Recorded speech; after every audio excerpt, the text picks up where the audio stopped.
وعلى حبيبه الكريم. أعوذ بالله من الشيطان الرجيم. بسم الله الرحمن الرحيم. وَإِذْ جَعَلْنَا الْبَيْتَ مَثَابَةً لِلنَّاسِ وَأَمْنًا وَاتَّخِذُوا مِن مَّقَامِ إِبْرَاهِيمَ مُصَلًّى وَعَهِدْنَا إِلَى إِبْرَاهِيمَ وَإِسْمَاعِيلَ أَن طَهِّرَ بَيْتِيَ لِلطَّائِفِينَ وَالْعَاكِفِينَ وَالرُّكَّعِ السُّجُودِ. صدق اللہ مولانا العظیم. اور جب ہم نے کعبہ کو لوگوں کے لیے عبادت گاہ اور امن کی جگہ بنایا، مقام ابراہیم کو نماز کی جگہ بناؤ، اور ہم نے ابراہیم اور اسماعیل سے عہد لیا کہ میرے گھر کو طواف کرنے والوں اور اعتکاف کرنے والوں اور رکوع کرنے والوں اور سجدہ کرنے والوں کے لیے پاک رکھو. سورۃ البقرہ کی یہ آیت نمبر 286 کی تلاوت کا شرف اس فقیر نے حاصل کیا. حاضرین کرام، 20 رمضان المبارک عشرہ، جو عشرہ نجات کے حوالے سے بھی معروف ہے، وہ شروع ہوا. اور اس عشرے میں ایک خاص عبادت جو روزہ اور تراویح کے علاوہ ہے، وہ اعتکاف سنت مؤکدہ علی الکفایہ ہے، جو کہ آج سے شروع ہو رہا ہے. جن خواتین و حضرات کو اللہ کی طرف سے ہمت، طاقت، توفیق، سہولت حاصل ہو جاتی ہے، وہ اعتکاف کی نیت کر لیتے ہیں. البتہ مرد اور عورت کے اعتکاف میں جو ایک خاص فرق ہے، وہ یہ ہے کہ مرد کا اعتکاف صرف مسجد میں ہوتا ہے اور عورت کا اعتکاف صرف گھر میں ہوتا ہے. یعنی عورت جب اعتکاف کرنا چاہے تو اپنے گھر میں سے کوئی ایک کونا مخصوص کر لے، ایک کمرہ یا ایک کونا اعتکاف میں بیٹھنے کے لیے، اور پھر اسی میں بیٹھ کر عبادت میں مشغول رہے. اور مرد کسی بھی ایسی مسجد میں جہاں امام مقرر ہو، مؤذن مقرر ہو، 5 وقتہ نماز ہوتی ہو، اس میں اعتکاف ہو سکتا ہے. جامع مسجد ہونا شرط نہیں ہے. جامع مسجد وہ ہوتی ہے جہاں جمعہ بھی ہوتا ہے، لیکن اگر کہیں جمعہ نہیں ہوتا مگر 5 وقتہ نمازیں ہوتی ہیں تو اس میں اعتکاف ہو سکتا ہے. ابھی آپ نے قرآن مجید کی سورۃ البقرہ کی آیت شریفہ سنی، اس میں اعتکاف کا ذکر ہے.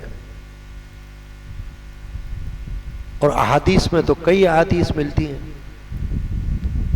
اور حضور پر نور رحمت العالمین شافی المذنبین صلی اللہ تعالی علیہ وآلہ وسلم سے اعتکاف ایسا ثابت ہے کہ مکمل اور مستقل ہر رمضان مبارک میں نبی اکرم صلی اللہ علیہ وسلم سے یہ اعتکاف ثابت ہے کہ آپ نے اس کو دنیا سے پردہ فرمانے سے قبل تک نہیں چھوڑا، ترک نہیں کیا، مسلسل اعتکاف فرماتے رہے، تو اس لیے بھی اس کی اہمیت زیادہ ہو گئی۔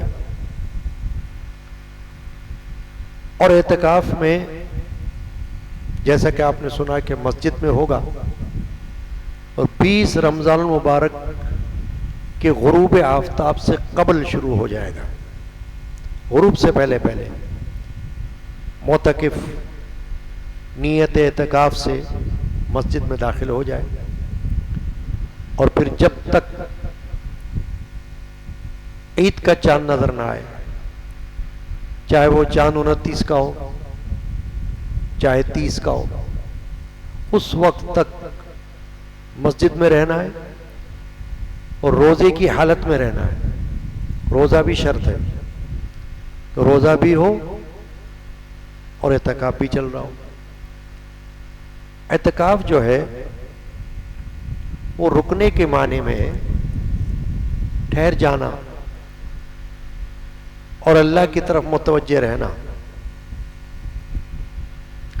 اس اعتکاف میں ویسے تو فوائد ہیں، عبادت ہے، یہ ریاضت بھی ہے۔ ریاضت اس طریقے سے کہ پابند رہنا پڑتا ہے کہ کوئی خلاف اعتکاف حرکت سرزد نہ ہو، اور حالت اعتکاف میں فوائد یہ ہیں، ایک سے زیادہ۔ ایک تو بندہ اعتکاف کی نیت کرتے ہی عبادت میں آ گیا، چاہے کچھ پڑھ رہا ہو یا نہیں، مگر نیت جب اعتکاف کی کر لی، عبادت کی نیت ہو گئی، تو عبادت کی نیت سے تو داخل ہوتے ہی مسجد میں عبادت میں آ گیا۔ اب جتنے دن وہ اعتکاف میں رہتا ہے وہ یقیناً عبادت میں رہتا ہے۔ اب ظاہر ہے عبادت جو ہے اللہ کی، اس کی کیا فضیلت، کیا مقام ہے، یہ تو ہر ایک کو سوچنا چاہیے، بڑا درجہ ہے۔ قرآن مجید میں اللہ نے فرمایا وَمَا خَلَقْتُ الْجِنَّ وَالْإِنسَ إِلَّا لِيَعْبُدُونَ، ہم نے نہیں پیدا کیا جنات کو اور انسان کو مگر اس لیے کہ وہ عبادت کریں۔ جنات اور انسان کا ذکر آیا، اس میں فرشتوں کا نہیں آیا۔ کسی کے ذہن میں خیال آ سکتا ہے کہ اللہ تعالیٰ نے تو فرشتوں کو بھی تو عبادت کے لیے ہی پیدا کیا ہوا ہے، مگر فرشتوں کا ذکر نہیں فرمایا آیت شریفہ میں۔ علماء نے فرمایا کہ اس لیے نہیں فرمایا کہ فرشتے وہ ہیں جو عبادت پر مجبور ہیں، ان کو عبادت کرنا ہی کرنا ہے، ان کے پاس کوئی آپشن نہیں ہے، چوائس نہیں ہے، کیونکہ وہ ایسی مخلوق ہے معصوم نوری کہ ان کا تو ہر وقت عبادت میں ہے، وہ عبادت سے غافل رہ ہی نہیں سکتے۔ غافل رہنے والی مخلوق یا سستی کرنے والی مخلوق صرف دو ہیں، انسان اور جنات، تو اللہ نے ان کا ذکر فرمایا وَمَا خَلَقْتُ الْجِنَّ وَالْإِنسَ إِلَّا لِيَعْبُدُونَ، کہ ہم نے انسان اور جنات کو اسی لیے پیدا کیا کہ ہماری عبادت کرے۔ کہ انسان کو سوچنا چاہیے کہ عبادت کے بغیر میری زندگی بیکار بے فائدہ ہے، چاہے کتنے ہی سال مل جائیں عمر کے، 100 سال مل جائیں بھلے، کھاتے رہیں پیتے رہیں عیش و آرام سے رہتے رہیں، سب بیکار ہے جب تک بندگی نہیں ہے، عبادت نہیں ہے۔ اسی طرح جنات، کیونکہ ان میں بھی انسانوں کی طرح کافر بھی ہیں، مسلم بھی ہیں، خوش عقیدہ بھی ہیں اور بد عقیدہ بھی ہیں، رافضی بھی ہیں، سنی بھی ہیں جنات میں. تو اس لیے جنات اور انسان کا ذکر خاص کر فرمایا کہ ان کو یہ سوچنا ہے کہ ہم نے ان کو جو پیدا کیا ہے وہ عبادت کے لیے کیا ہے، تو ان کو ہماری عبادت کرنی چاہیے. اللہ کی بارگاہ میں جو جو عبادت مقرر کر دی گئی ہے وہ کرنی چاہیے، اس سے غافل نہیں رہنا چاہیے. تو انسان غافل ہو جاتا ہے، تو اس کو اشارہ دیا کہ بھئی تم کو غفلت نہیں کرنی. تم صرف کھانے کے لیے، پینے کے لیے، سونے کے لیے، جاگنے کے لیے اور دنیا کا کاروبار کرنے کے لیے، نوکریاں کرنے کے لیے نہیں پیدا کیے گئے ہو، یا صرف دنیا کی تعلیم کے لیے نہیں پیدا کیے گئے ہو. یہ سب دنیا کی چیزیں تمہارے دنیا کے لیے کام آتی ہیں. تمہاری نوکری، تمہارا کاروبار، یہ صرف دنیا گزارنے کے کام آتا ہے. قبر سے کوئی تعلق نہیں، حشر سے کوئی تعلق نہیں. وہاں نہ تمہاری نوکری پوچھی جائے گی، نہ تمہارا کاروبار. وہاں تو بندگی اور عبادت کا سوال ہوگا، نیکی کا سوال ہوگا، اعمال صالحہ کا سوال ہوگا. میرے خاندان کے صوفی بزرگ سائیں عبد الغنی القادری رحمۃ اللہ علیہ گزرے ہیں آج سے 84 سال پہلے. انہوں نے ہندی زبان میں ایک شعر کہا، منوش بڑا وہ بھاگونت جسے لگن ہر ہوئے. منوش آدمی، انسان،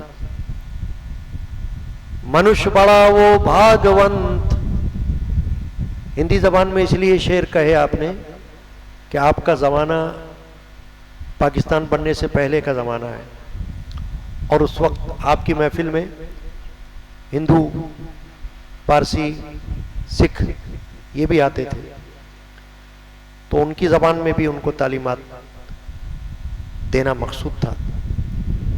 تو سنسکرت اور ہندی زبان میں بھی آپ نے کلام، اشعار لکھے ہوئے، انہی میں سے یہ شعر ہے، منوش بڑا وہ بھاگونت جسے لگن ہر ہوئے. کہ وہ آدمی بڑا خوش قسمت ہے جس کو اللہ کی یاد ہو. ہر کہتے ہیں ہندی میں اللہ کو. منوش بڑا وہ بھاگونت جسے لگن ہر ہوئے. سائیں غنی وہ ڈھور سما جو کھائے پیے اور سوئے. فرمایا اے غنی وہ جانور کی طرح ہے جو صرف کھائے پیے اور سو جائے. یعنی اس نے اپنا مقصد حیات اسی کو بنا لیا ہو کہ بس کھانا کھاؤ، پانی پیو، سو جاؤ. اس کو پتہ ہی نہیں کہ بندگی کیا چیز ہے، عبادت کیا چیز ہے. تو یہ نہیں. اب اعتکاف کی طرف آ جائیں ہم، کہ خاص موضوع ہمارا یہ ہے. تو چونکہ اعتکاف بھی عبادت ہے، اس لیے میں نے اس طرف روشنی ڈالی شروع میں کہ عبادت، بندگی کے لیے اللہ نے پیدا کیا ہے انسان. تو یہ اعتکاف جو آیت شریفہ میں بھی آپ نے سنا کہ اس میں اعتکاف کی طرف اشارہ کیا گیا ہے، اور احادیث شریفہ میں بھی اعتکاف کے بارے میں فرمایا گیا ہے. قرآن میں تو یہ لفظ ہے والعاکفین، یعنی اعتکاف کرنے والے. اب اعتکاف کی قسمیں ہیں، 3 بڑی قسمیں، اقسام. جو بڑی مشہور قسم ہے وہ تو یہی ہے، ماہ رمضان شریف کا آخری عشرہ، اور اس میں اعتکاف کی نیت کر کے مسجد میں بیٹھ جانا.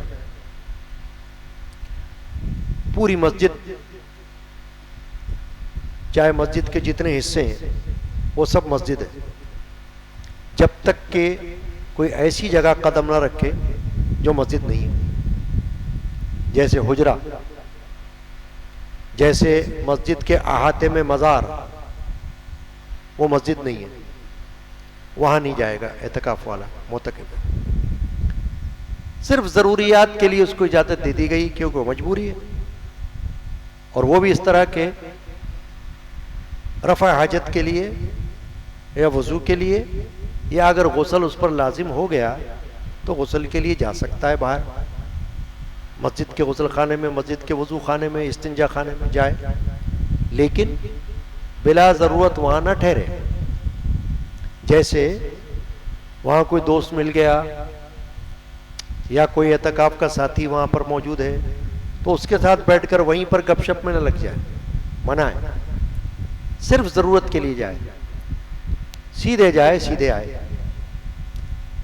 ہاں اگر راستے میں کسی نے سلام کر لیا تو جواب دے سکتا ہے، لیکن مسجد سے باہر کا جو راستہ ہے بیت الخلاء کا، اس میں بیٹھ کر، کھڑے ہو کر، ٹھہر کر باتیں کرنا ممنوع ہے۔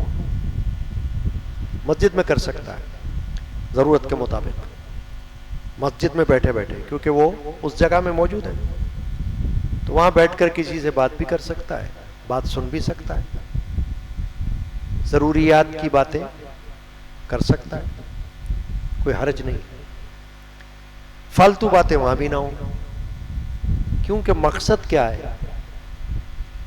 بندگی اور عبادت میں مشغول رہنا، ایسی حالت میں رہنا کہ جو بندگی اور عبادت کا تقاضا ہے، مقتدی ہے اس بات کو، اس میں ہے بندہ عبادت میں۔ تو جیسے روزے میں ہوتا ہے بندہ، تو روزے کے خلاف کوئی حرکت کرتا نہیں کہ روزہ فاسد ہو جائے گا یا روزہ مکروہ ہو جائے گا، ایسے ہی اعتکاف میں بھی خیال رکھنا ہوتا ہے کہ نہ اعتکاف مکروہ ہو نہ اعتکاف فاسد ہو، اعتکاف بھی رہے اور کوئی کام کی بات ہے وہ ہو بھی جائے۔ اب اعتکاف جیسا میں نے کہا پہلی قسم جو ہے وہ تو ماہ رمضان شریف کے آخری عشرے کا اعتکاف ہے جو آج سے شروع ہو رہا ہے، اس کو ہم کہتے ہیں اعتکاف سنت مؤکدہ علی الکفایہ۔ کیا معنی ہے؟ یہ اعتکاف جس میں آپ بیٹھے ہیں یہ سنت مؤکدہ ہے۔ سنت مؤکدہ یہ اصطلاح ہے، ٹرمینالوجی ہے اس بات کے لیے کہ وہ کام جس پر رسول اکرم صلی اللہ علیہ وسلم نے مداومت کی، ہمیشگی اختیار کی، یعنی یہ نہیں کہ کبھی کبھار نہیں، مستقل ہر سال کیا۔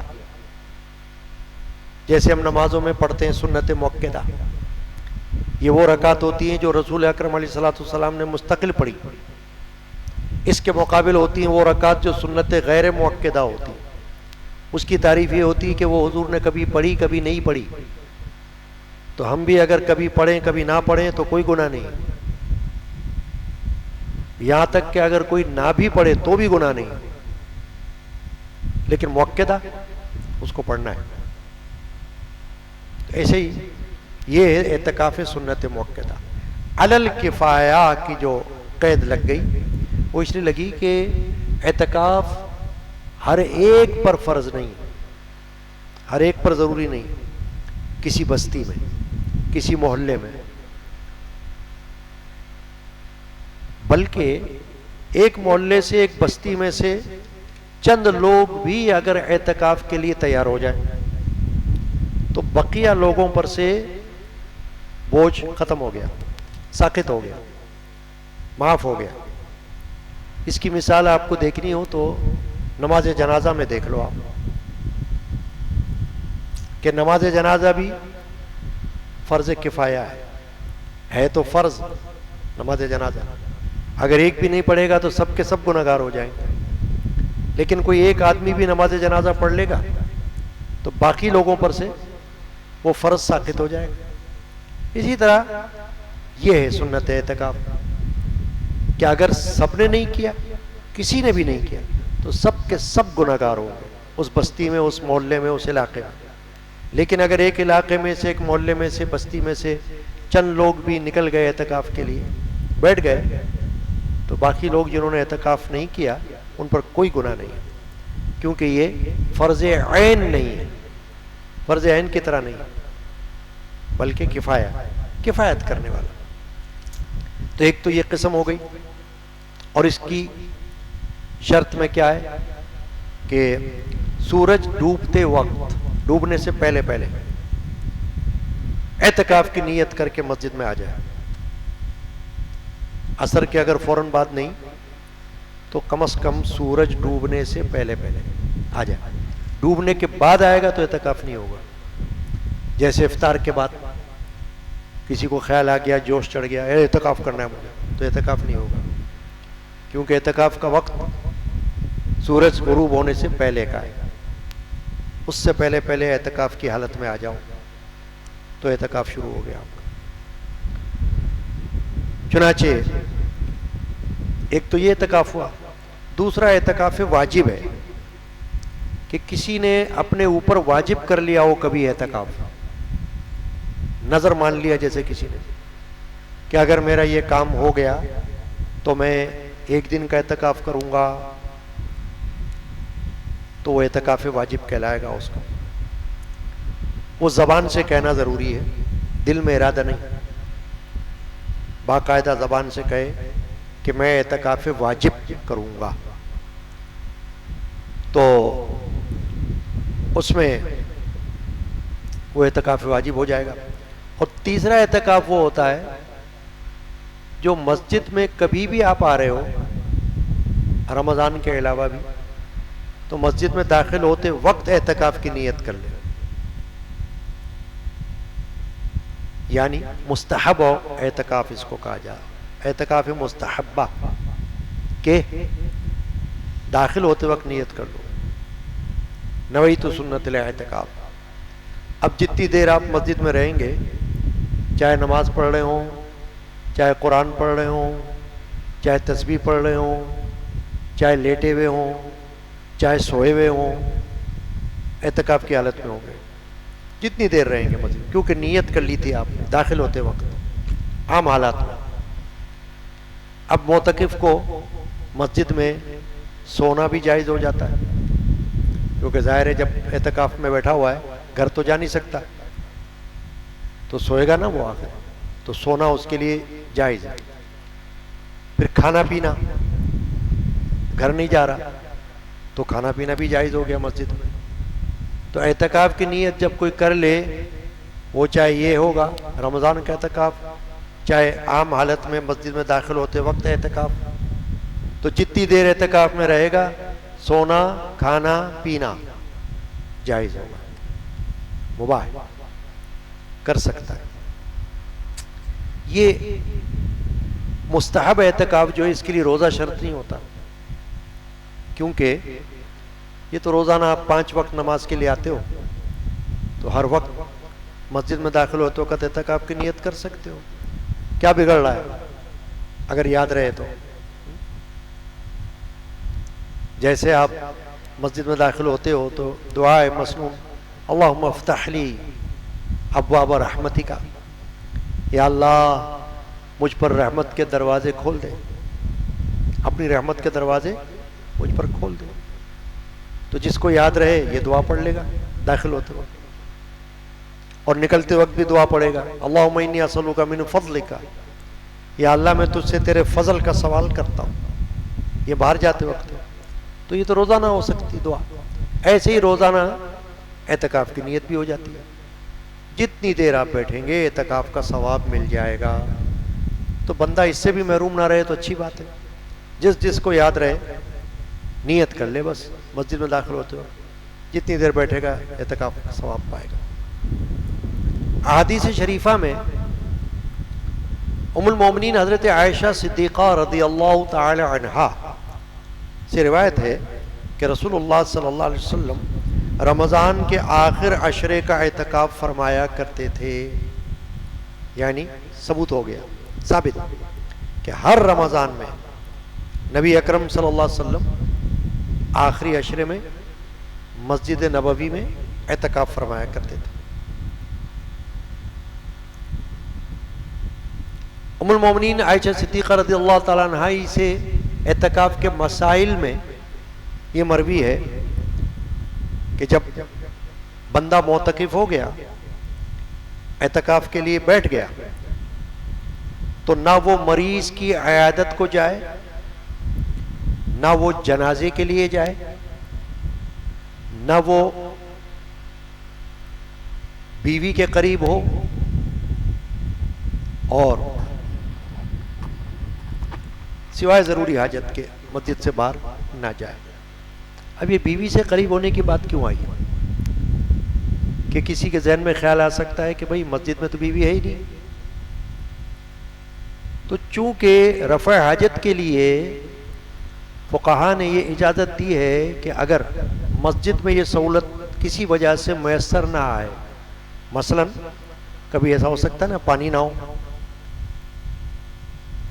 یا گندگی ہو، کوئی بھی دشواری، تو گھر اگر قریب ہے تو گھر پہ جا سکتا ہے رفع حاجت کے لیے، وضو وغیرہ کے لیے۔ اس میں بھی قید وہی ہوگی، سیدھے جائے سیدھے آئے، کچھ اور نہ کرے، نہ کسی کے ساتھ بیٹھ کر گپ شپ کرے، جائے ضروریات سے فارغ ہو، رفع حاجت وغیرہ وضو وغیرہ، اور واپس آ جائے۔ تو حدیث پاک یہ بیان کر رہی ہے کہ مریض کی عیادت کو جانا بھی منع ہے، جب تک کہ کوئی ایسا مریض جو آپ کا اپنا گھر کا ایسا مریض ہو جس کے آپ پر حقوق ہو، مثلا باپ، ماں، بہن، بھائی۔ اب اگر وہ جائے گا تو اعتکاف ختم ہو جائے گا، جس دن گیا اس دن کا اعتکاف ٹوٹ گیا۔ اس حالت میں تو چلا جائے کہ جانا بہت ضروری ہے، اگر فرض کریں وقت نزا ہے، وقت مر گئے تو جانا پڑ جائے گا، تو وہ اعتکاف وہ ختم ہو جائے گا اس دن کا۔ پھر رمضان کے بعد وہ اس دن کا اعتکاف قضا کرے۔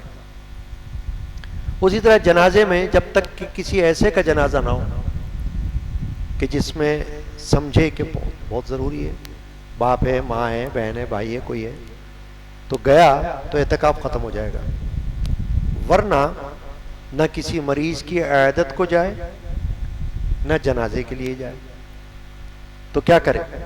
مسجد میں بیٹھ کر دعا کرے، بیمار کے لیے شفا کی دعا کر لے، رات دن کرتا رہے، کیا منع ہے؟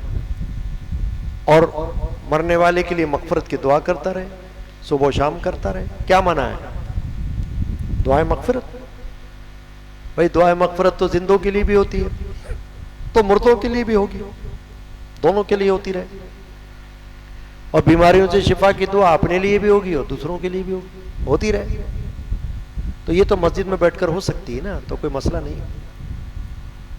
چنانچہ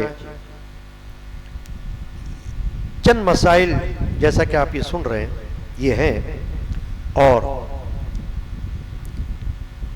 خصوصی مسائل میں جیسا کہ میں نے عرض کیا کہ جامع مسجد کا ہونا شرط نہیں ہے، بلکہ مسجد جماعت جس میں جماعت ہوتی ہے بس وہ درست ہے کہ اس میں اعتکاف ہو جائے۔ اور اعتکاف کی حالت میں عبادت کی کوئی تخصیص نہیں ہے۔ تخصیص کا مطلب یہ کہ شرط یہ ہو کہ بھئی یہی ہوگی۔ اکثر لوگ پوچھتے ہیں اعتکاف میں کیا کریں،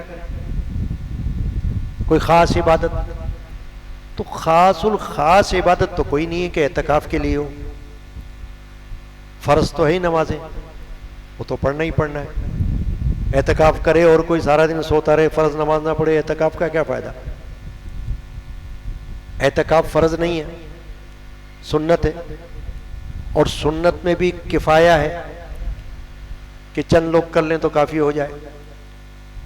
تو فرض کا درجہ تو ہے ہی نہیں اس کا اعتکاف کا، مگر فرض نماز فجر ہو، ظہر ہو، عصر ہو، مغرب ہو، عشاء ہو، یہ تو فرض عین ہے، اور نماز دوسرا کوئی پڑھ نہیں سکتا تمہاری جگہ۔ نماز میں نیابت نہیں ہے کہ آپ کسی کو کہہ دو یار ذرا میری طرف سے پڑھ لینا، میں بہت تھکا ہوا ہوں۔ تو کہے گا نہیں بھائی، تم پیسے بھی دو گے تو میں نہیں پڑھ سکتا، تمہاری نماز تمہیں کو پڑھنی ہے۔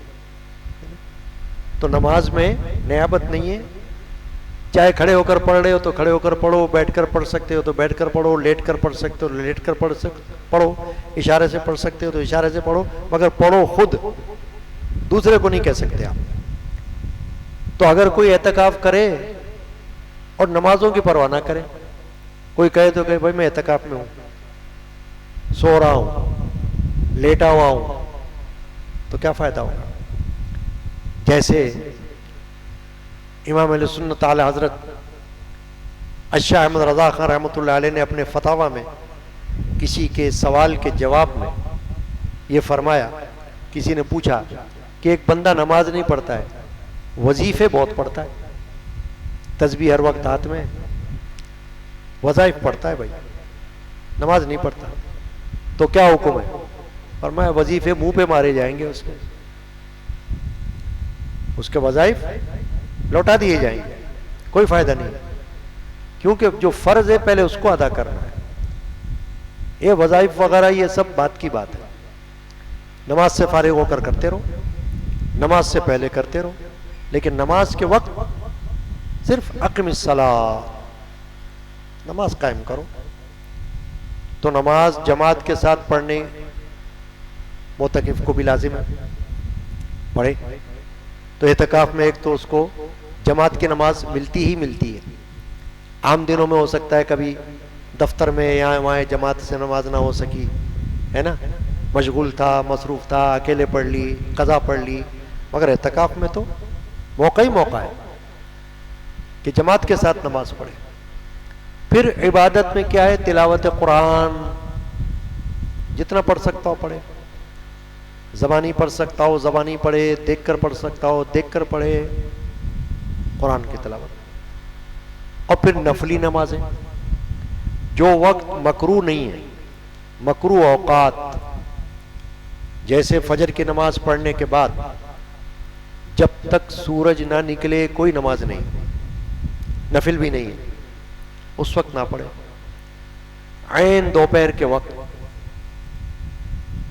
اس وقت کوئی نماز نہیں۔ عصر کی نماز پڑھنے کے بعد سورج غروب ہونے تک کوئی نفل نماز نہیں۔ تو مکروہ اوقات چھوڑ کر باقی جو اوقات آپ کو لگیں کہ یہ تو صحیح ہے نفلی نماز کے لیے، تو نفلیں جتنے ہو سکتی پڑھیں۔ اس میں بھی ایک اور احتیاط ہے کہ اگر قضا نمازیں ہیں آپ کے اوپر تو کوشش کریں کہ قضا نمازیں پڑھیں، قضا کو پہلے ادا کریں نا، تاکہ اپنے سر کے اوپر جو آپ کے وزن ہے، بوجھ ہے نمازوں کا، وہ تو ادا ہو۔ ہاں اس میں سے وقت نکال لیں تو قضا بھی پڑھ لیں اور نفل بھی پڑھ لیں تو منع نہیں ہے، مگر زیادہ تر قضا پڑھیں اگر معلوم ہے تو۔ تو تلاوت قرآن ہو گئی، نفل نمازیں ہو گئی۔ اب آ جائیں آپ دعا۔ دعا خود عبادت ہے، الدعاء هو العبادہ، حدیث پاک میں آیا، دعا عبادت ہے۔ اور نبی اکرم صلی اللہ علیہ وسلم فرمایا کہ دعا عبادت کا مغز ہے، کہ عبادت کا بھی نچوڑ ہے، مغز ہے۔ تو عبادت کے لیے دعا بھی بہت اچھا ذریعہ ہے۔ صرف دعائیں دعائیں، عربی دعائیں کرو، فارسی دعائیں کرو، اردو میں دعائیں کرو، جس طریقے سے دعا کر سکتے ہو کرے جاؤ۔ یہ مت سمجھنا کہ یار یہ تو نماز تو ہے نہیں، قرآن بھی نہیں ہے، نفل نماز بھی نہیں ہے، اب کیا میں دعا میں بیٹھ جاؤں؟ نہیں، دعا بھی تو عبادت ہے۔ کرو، اپنے لیے کرو، دوسرے کے لیے کرو، اپنے کے لیے کرو، پرائے کے لیے کرو، کل مومن و مومنات کے لیے کرو، کرے جاؤ جتنی دعائیں ہو سکتی اچھی دعائیں، یہ عبادت ہے۔ تو ایک وقت ایسا بھی رکھے کہ جس میں اور کچھ نہیں کر رہا ہو، دعا ہی دعا کر رہا ہو بارگاہ الہی میں۔ اب دعا کے لیے بھی کوئی ہیت، کوئی کیفیت، کوئی خاص شرط نہیں ہے۔ سجدے میں جا کر بھی دعا ہو سکتی ہے، جتنی دیر سجدے میں رہ کر دعا ہو سکتی ہے کر لے۔ سجدہ بہترین ہیت ہے، بہترین پوزیشن ہے دعا کے لیے۔ ہاتھ اٹھا لیں دعا کی طرح اور سجدے میں دعائیں مانگتے رہے اللہ سے، اگر ممکن ہے، نہیں تو ویسے بیٹھ کر مانگتے رہے، جس طرح بھی بیٹھ جائیں، دو زانوں بیٹھ جائیں، الٹی پلٹی مار کے بیٹھ جائیں، جیسے بھی ہو جائے کر سکتے تو، کھڑے ہو کر کریں، بیٹھ کر کریں دعا۔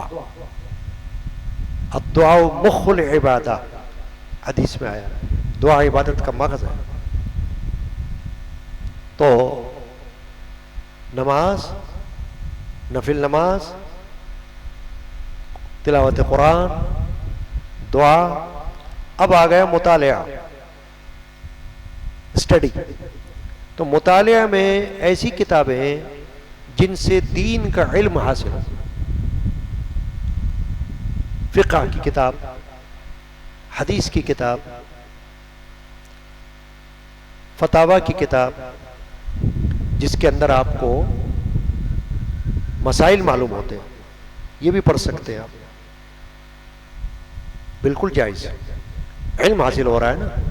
تو ایک وقت آپ کا ایسا بھی ہونا چاہیے اس میں، یعنی اپنی ترتیب بنائیں نا، اوقات کی شیڈیول بنائیں، ایک وقت میں یہ کروں گا، ایک وقت میں یہ کروں گا۔ تو اس وقت آپ چاہے کوئی حدیث کا مطالعہ کریں، چاہے فقہ کا مطالعہ کریں، اب آج کل موبائل کی سہولت ہے، تو موبائل فون پر بھی آپ مطالعہ کر سکتے ہیں، فائدہ دے گا آپ کو۔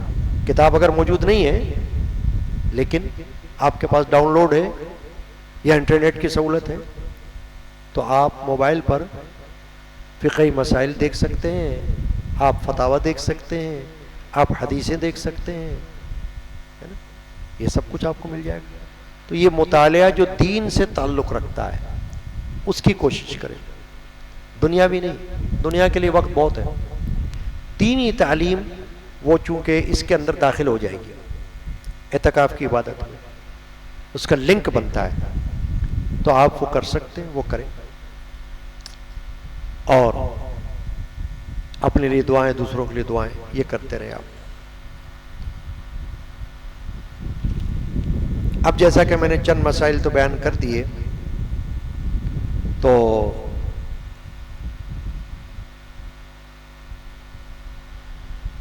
یہ بھی آپ نے سن لیا کہ اگر کسی وجہ سے ضروری ہو گیا اعتکاف توڑنا، تو جس دن کا توڑا وہ دن کاؤنٹ ہوگا اور اس کو بعد میں آپ قضا کریں گے، باقی دنوں کے اعتکاف رکھ سکتے ہیں۔ ایک ہوتا ہے اعتکاف نفلی، نفلی بھی اعتکاف ہو جاتا ہے کہ کوئی چند دن کی نیت کر لے اعتکاف کی، نفلی، روزہ اس میں بھی ہوگا مگر وہ نفلی اعتکاف کہلائے گا، یعنی پورے 10 دن کا نہیں ہوگا، وہ بھی ہو سکتا ہے۔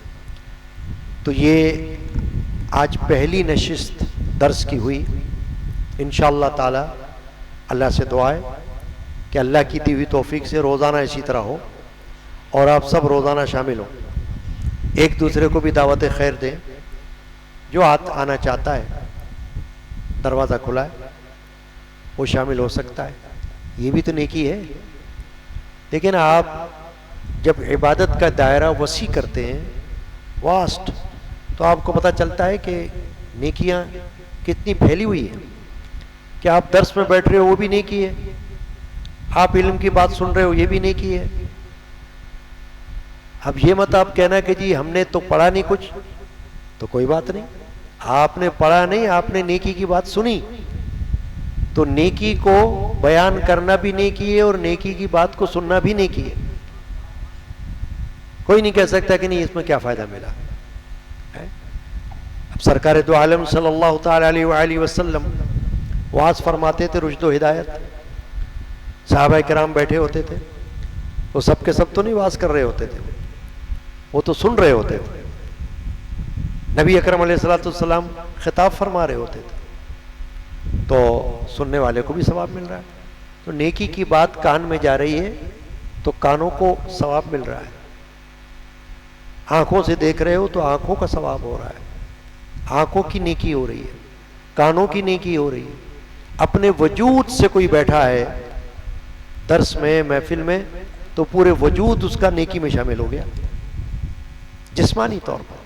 تو اللہ تعالی ہمیں روزانہ بعد نماز عصر، فوراً بعد نماز عصر، یہ آدھے گھنٹے کے لیے توفیق عطا فرمائے۔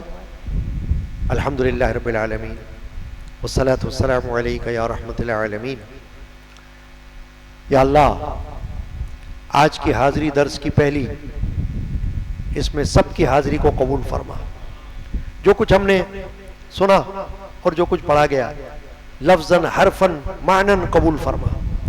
اے اللہ،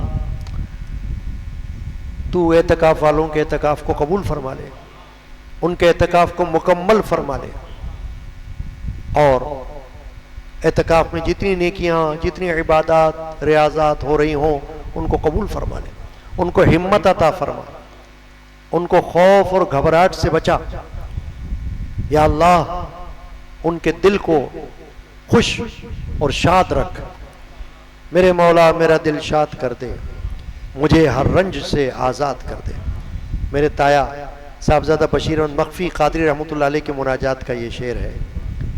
میرے مولا میرا دل شاد کر دے، مجھے ہر رنج سے آزاد کر دے، فنا ہو جاؤں تیرے ذکر ہی میں، مجھے ایسا شہید یاد کر دے، رہوں میں عاشق آل و صحابہ، فدائے سید الامجاد کر دے، پلا دے بادائے عشق محمد صلی اللہ علیہ وسلم، مجھے مست مئے بغداد کر دے۔ بشیر قادری کی یہ دعا ہے رحمت اللہ تعالی علیہ نور اللہ مرقدہ۔ بشیر قادری کی یہ دعا ہے، غلام حضرت سجاد کر دے۔ یہ یاد آ گئی بات، مجھے تو اسی طرح یاد دلاتا ہے اللہ۔ بزرگوں کی توجہ سے کوئی نہ کوئی بات دل میں آ جاتی ہے اور وہ زبان پہ آ جاتی ہے۔ میرے حضرت نے، جد امجد نے ایک مرتبہ دوران بیان حضرت بلے شاہ قادری قصور میں، جن کا مزار شریف ہے لاہور سے آگے، ان کے حوالے سے فرمایا کہ وہ فرماتے ہیں منہ آئی گل نہ رہندی ہے، منہ آئی گل نہ رہندی ہے، مطلب جو بات زبان پہ آ جاتی ہے وہ آ جاتی ہے، رہتی نہیں۔ تو یہ وہ بات ہے کہ اس میں چونکہ فائدہ ہے نا خلق خدا کا، فالتو بات تو ہوتی نہیں ہو۔ فالتو بات اگر نہ آئے زبان پر تو زیادہ اچھا ہے، یہ تو فالتو ہے ہی نہیں۔ تو جس میں فائدہ ہے وہ اگر زبان پہ آ جاتی ہے تو فرمایا وہ پھر رہتی نہیں، وہ ہو جاتی ہے۔ اللہ تعالیٰ بے روزگاروں کو حلال رزق عطا کرے، تمام بیماروں کو شفا عطا کرے، بے اولاد کو نیک اولاد عطا کرے، بچے بچیوں کے گھروں کو آباد کرے، معتکفین کو ہمت طاقت عطا کرے، گناہوں و خطاؤں کو بخشے۔ اور تمام معتکفین سے گزارش یہ بھی ہے کہ وہ دعاؤں میں مجھ گناہگار فقیر سیاہکار کو بھی جب بھی خیال آ جائے جیسا بھی دعاؤں میں یاد رکھے۔ صحت اور شفا کی دعا، سلامتی کی دعا، خدمت پر کاربن رہنے کی دعا۔ میں تو ویسے بھی لوگوں کو کہتا رہتا ہوں دل کی تسلی کے لیے، عام حالات میں، کہ جب بھی کسی کو دھیان آ جائے، میرا یاد آ جائے، تو کیا ہوگا، کوئی وقت تو لگے گا ہی نہیں، نہ کچھ خرچ ہوگا، فری کا سودا ہے، مفت کا، کہ اللہ کی بارگاہ میں دعا کر لینا ہاتھ اٹھا کر، تو وہ دعا بھی ہو جائے گی، ثواب بھی ہو جائے گا۔ اللہ تعالی ہم سب کو توفیق عطا کرے۔ صلی اللہ تعالی علی سیدنا مولانا محمد وعلی آلہ وصحبہ اجمعین برحمتہ لا